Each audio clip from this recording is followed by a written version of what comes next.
Hai guys, hari ini anak-anak penggombe dong jalan ke kari pendiam.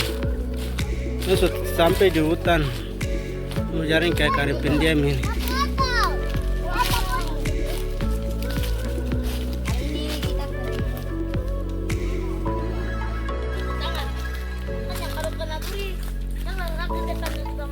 Hai guys, menyaksikan ini di kari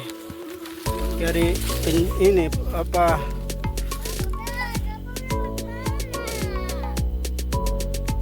kari pinjam ngim. Oh, kasihan ini kari pinjam ngim ini. Ke kari pinjam ngim guys.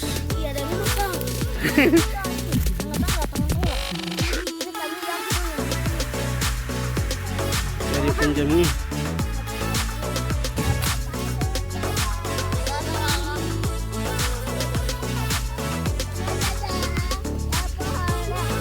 Bejau koyo, bejau kau nyam pendiam dino pendiam koyo. Kasihan.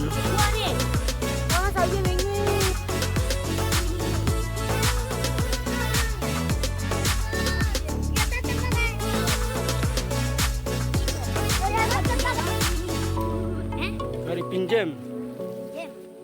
Oh guys, ini sudah mereka jalan sudah dekat.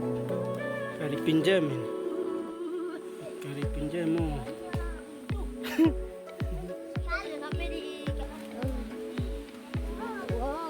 Di tengah hutan hijau dan suara alam yang masih murni, Kampung Tanah Merah berdiri tenang di kaki pegunungan distrik Warmare. Di kampung itu, tinggallah 5 anak laki-laki, Jamar, Niko, Iwan, dan Yakobus. Mereka bersahabat sejak kecil dan hampir setiap hari bermain bersama. Pada suatu pagi yang cerah, kelima anak itu sepakat untuk berjalan menuju Kali Pinjem, sebuah sungai kecil yang mengalir jernih di wilayah Pinggumbe. Sungai itu terkenal dengan airnya yang dingin dan batu-batu besarnya yang bisa dipakai untuk melompat dan bermain air. Mereka membawa parang kecil, bekal singkong bakar, dan beberapa tali rotan. Setelah berjalan kaki sekitar 1 jam, melewati semak, pohon kasuarina, dan jalur tanah merah yang licin, mereka pun sampai di Kali Pinjem. Hei, lihat batu besar itu. Kita bisa lompat dari situ, seru Niko sambil meletakkan bekalnya. Anak-anak langsung melepaskan baju dan celana pendek mereka basah oleh air sungai yang jernih. Mereka melompat dari batu, berenang, dan membuat rakit kecil dari batang sagu dan rotan. Jamar yang paling pemberani mencoba menyelam mencari udang sungai, sementara Yakobus dan Iwan berlomba siapa paling lama tahan napas di air. Tak lama kemudian, mereka mendengar suara dari atas tebing sungai. Hei, anak-anak tanah Pinggumbe. Hati-hati air naik kalau hujan di atas, teriak seorang Bapak Yolim. Anak-anak melambaikan tangan tanda terima kasih. Mereka memang tahu betul bahwa sungai di Papua bisa berubah cepat jika hujan turun di pegunungan. Setelah puas bermain, mereka duduk di batu besar sambil makan singkong bakar dan saling bercerita. Karel bercerita soal burung mambruk yang dia lihat kemarin di kebun belakang rumah. Sedangkan Yakobus menunjukkan tali bambu yang dia buat menjadi tali ketapel. Saat matahari mulai condong ke barat, mereka pun bersiap pulang. Sebelum pergi, mereka berdiri sejenak memandangi Kali Pinjem. Suatu hari nanti, kita harus jaga kali ini tetap bersih dan indah, kata Jamar dengan serius. Betul, kita ajak semua anak-anak kampung buat bersihkan sungai dan jangan buang plastik di sini, tambah Niko. Sejak hari itu, mereka tidak hanya bermain di Kali Pinjem, tapi juga menjaga dan merawatnya.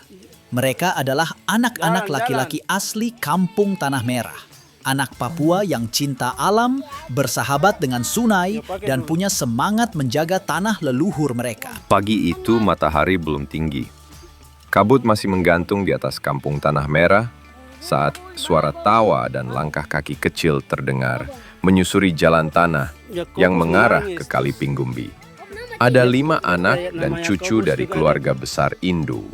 Mereka berjalan sambil membawa bekal, ember kecil, dan tali untuk menangkap udang kali. Mereka bercanda dan saling mengejar, menikmati perjalanan di tengah hutan yang rimbun. Saat sampai di tengah hutan konvansi, Tiba-tiba si bungsu berhenti dan menunjuk ke sebuah papan kayu tua yang dipasang di bawah pohon besar. "Kakak, itu tulis apa?" tanya si kecil penasaran. Mereka mendekat dan membaca tulisan itu bersama-sama. Yakobus, nama yang ditanam di tanah ini, tumbuh dalam hutan, hidup dalam anak-anak dan cucunya. Mereka terdiam sejenak. Salah satu dari mereka, si sulung yang sudah bisa membaca dengan lancar, menggumam pelan. "Ini nama Tete Yakobus, nama kakek kita." Anak-anak itu mulai bertanya-tanya, kenapa nama Ada Tete nama ada di lagi, hutan? di atas. Siapa yang pasang? Apa maksudnya? Iya, Tete Lalu, Yakobus salah pun satu nama. cucu yang sering ikut Siapa di sini nenek ke nama kebun Yakobus? menjawab dengan suara yakin. Dulu, waktu Mana? Tete masih hidup, dia sering duduk di pohon ini. Dia bilang dia titip namanya di hutan supaya anak cucunya tahu dari mana mereka berasal, supaya kita tidak lupa tanah ini. Tete bilang, kalau kita baca nama itu, kita harus ingat jadi orang yang kuat, jujur, dan cinta alam. Mereka semua terdiam sejenak. Angin berhembus lembut, seolah membawa bisikan dari masa lalu. Suasana menjadi tenang dan penuh hormat. Kemudian si Jamar berkata, "Kalau begitu kita harus jaga hutan ini, biar nama Tete tetap hidup." Dengan semangat baru, mereka melanjutkan perjalanan ke Kali Pinggumbi. Tapi kali ini mereka lebih pelan, lebih hati-hati, seperti sedang berjalan di tempat yang suci.